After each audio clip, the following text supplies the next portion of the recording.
Ito na yata yung pinakamalungkot na kwentong nabasa ko. Yung facelift ko. Ang laki ng kaltas, wala nang natira. Speak of facelift, ito ang second generation Subaru XB na unang dumating noong 2017. At ngayon, napakabilis dumating sa Pilipinas kasi last year, nirelease ito globally. Noong January, nirelease sa US. At ngayong June, dumating na dito sa Pilipinas ang 2021 Subaru XB facelift.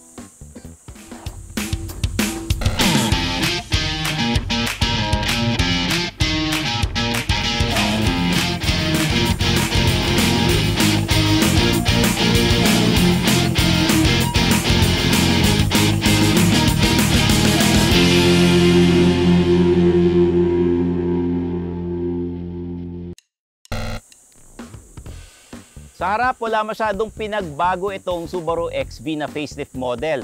Mapapansin nyo lang na may subtle changes dito sa front grille. Yung trapezoidal grille niya, tsaka yung chrome accent na nakapalibot dun sa logo ng Subaru. Lahat ng ilaw, LED. Tapos yung bumper niya, nagbago ng konti dito sa may fog lamp. Overall, subtle lang yung changes pero ganun naman talaga ang Subaru XB. Simple pero malakas ang datingan. Pero sana, ibang kulay at hindi white.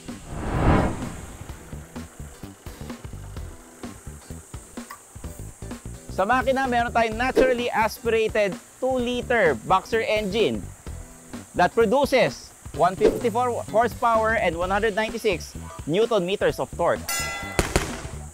Mated to a Lineartronic CVT with 7-speed simulated gears. Siyempre, sent to all 4 wheels via Subaru's trademark symmetrical all-wheel drive system na may active torque split. May X-mode din ang XB na magagamit mo if kailangan mong mag-off-road. Fuel consumption, pag city, 8.1 km per liter at crawling average speeds of 20 km per hour.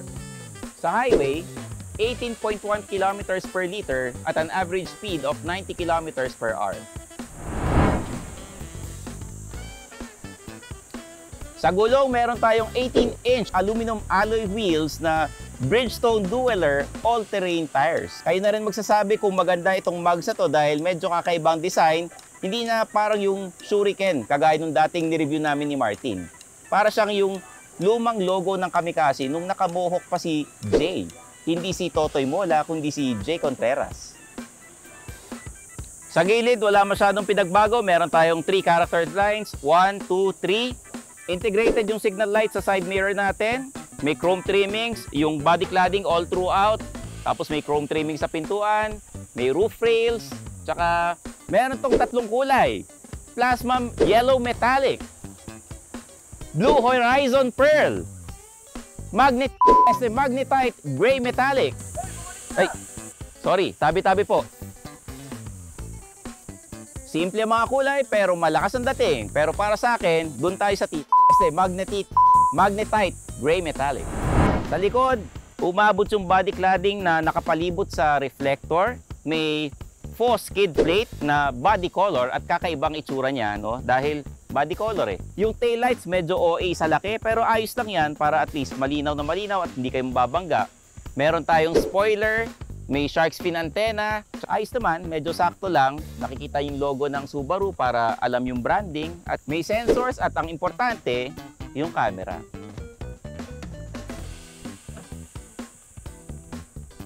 Sa likod, maluwag ang cargo space, may patuno pa. Kita nyo? Tuno or cover. Medyo may kataasan yung loading height kasi 221 mm ang ground clearance. Pero kung malakas-lakas naman yung bubuhat, kayang-kaya.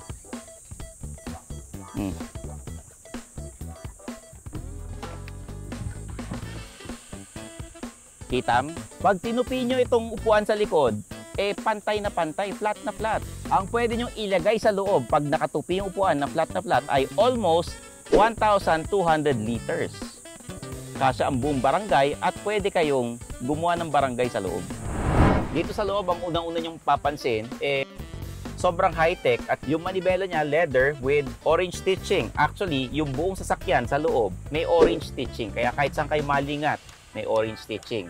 Konti lang yung hard plastics tulad nito. Yan. Pero puro leather na. May tatlong naglalakihang screens na napaka high-tech. Meron tayong Apple CarPlay and Android Auto, dual zone ng aircon. Speaking of screens, may 360-degree camera tayo na pwede mong iba-ibahin yung angulo ng views kasi yun naman talagang binabayaran nyo pag bumili kayo ng Subaru. Yung pagiging high-tech niya, bukod sa safety features. Pero bukod sa high-tech at modern yung features niya, automatic din yung seat adjustments. At marami tayong lalagyan ng mga bote. Meron dito, eto, dito, ayan. Ang pinaka-importante pala dito sa loob, meron tayong Subaru EyeSight saka Adaptive Cruise Control. Umpisa na natin ang segment na saan ang cellphone mo? Unang lalagyan, dito, may Apple CarPlay na Android Auto, may saksakan pa ng USB. Pwede mo lagyan ng mga barya at kung anik-anik.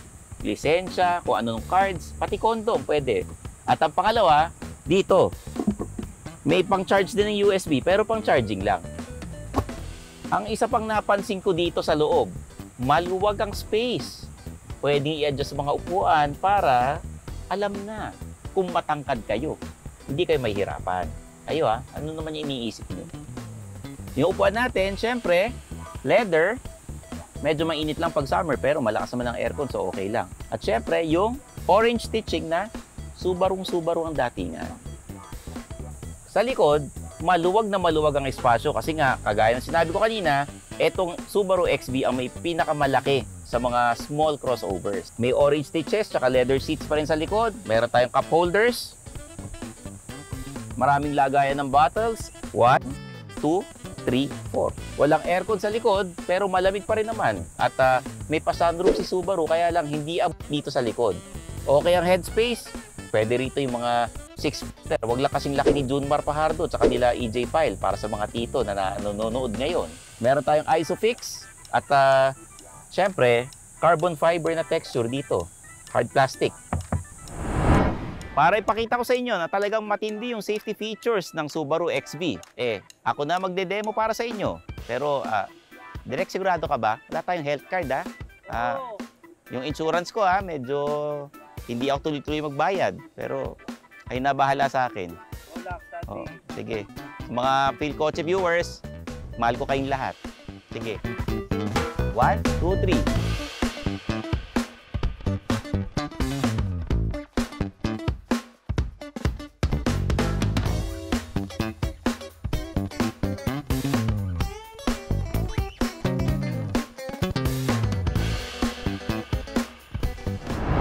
Napaka-responsive ng sasakyang ito Napansin ko, napakagaan ng steering wheel. Hindi ka magkakamasil pag nagda-drive ka. Kita nyo naman kanina, sinubukan namin yung automatic na brake, di ba? Tumayo ako sa gitna ng kalsada para ma-demo lang yan sa inyo. The buwis-buhay feature of Subaru XV. Hindi matagtag hindi maingay, pero pagka umabot ka ng mga 80, medyo may maririnig ka ng konti. Pero overall, swabing-swabe yung pagdadrive nitong sasakyang to. Maganda yung handling ng sasakyan nito dahil all-wheel drive. Pwedeng idaan sa mga madudulas na kalsada. Alam mo naman, slippery when wet. Hindi mo mararamdaman yung shift ng transmission kasi walang gears. CVT itong sasakyan pero hindi mo mararamdaman yung rubber band effect, hindi kagaya sa ibang sasakyan. Enjoy maneho tong sasakyan na to Walang halong etchos. Kita mo, dire-diretso lang ako. Pero pagka sa syudad tapos matraffic, ibang usapan na yun kasi medyo may mga driver na hindi marunong sumunod sa batas, yung mga tatanga-tanga. Speaking of syudad, sa traffic, hindi ka mahihirapan kasi i-hold niya yung pag-brake mo pagdating sa traffic. Kaya hindi nakapagod sa paa, di ba? Pag nagmamaneho ka minsan na traffic, nangangawit yung paa nyo, di ba? Ito, wala. I-hold niya. Huwag ka lang kayo makakatulog pag na-traffic kayo.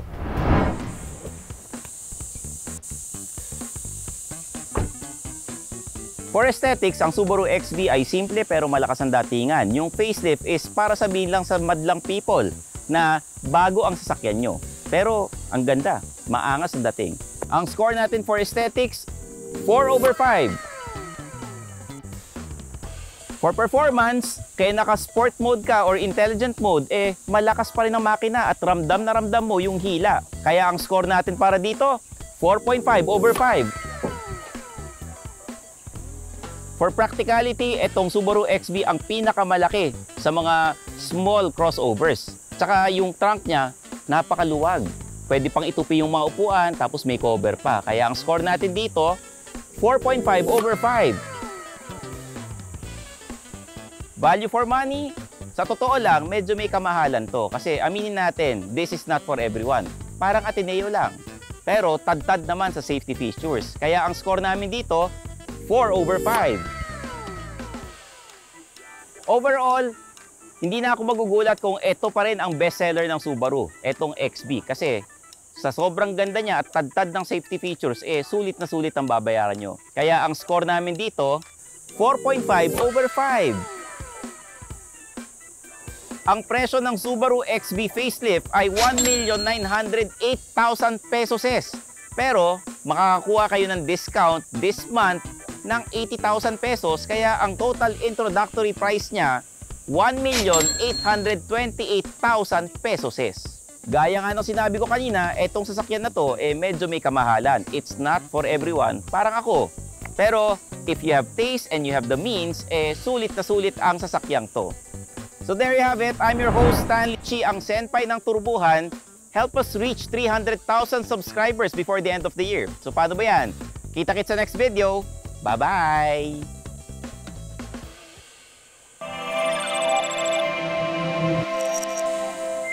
XB! Thanks for watching. Don't forget to subscribe to Philcoche, the country's #1 online car portal.